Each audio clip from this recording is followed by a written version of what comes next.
The region's bid to become food secure has been made challenging as farmers are finding it difficult to produce certain essential food crops due to the harsh drought conditions brought about by climate change. But scientists are fighting back, developing drought-tolerant varieties, which are then distributed to farmers in those countries most severely affected. We are mainly affected by issues of drought, and CARDI has been looking at is sustainable management of production using drought-tolerant varieties. We're working with certain commodities and doing applied research by really producing them in the dry season. Robin said priority is being given to the crops that are more significantly affected by drought. For example, dasheen, a crop requiring a lot of moisture, is being given attention in St. Vincent and St. Lucia.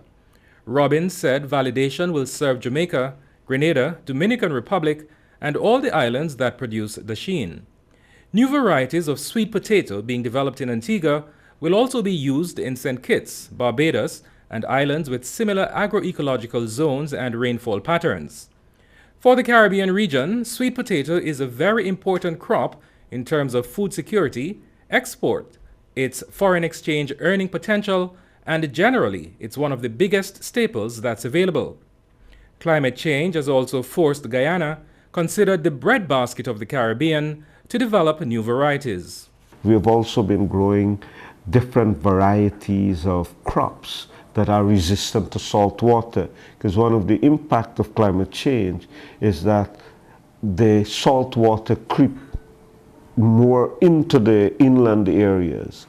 And so we're looking at salt-resistant rice, for example, looking at crops that are much more resilient to dry weather and that can withstand periods of flooding. Ramsammy explains that Guyana has also been developing shade technology, drip irrigation, and utilizing animals and crops that are far more resilient to extreme weather conditions.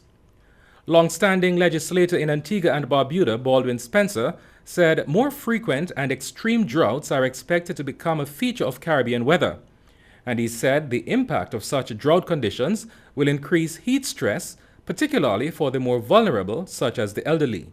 Despite the decline in the production and export of major agricultural commodities from the OECS, agriculture remains an essential sector in the economic and social development of the region from the standpoint of food security, rural stability, and the provision of inputs to other productive sectors.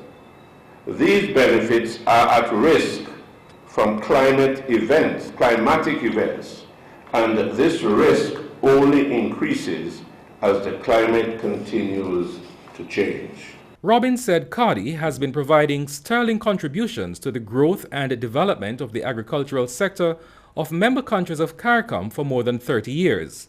Their primary concern now is field management techniques for drought, various irrigation techniques, rainwater harvesting systems, and looking at drought-tolerant varieties.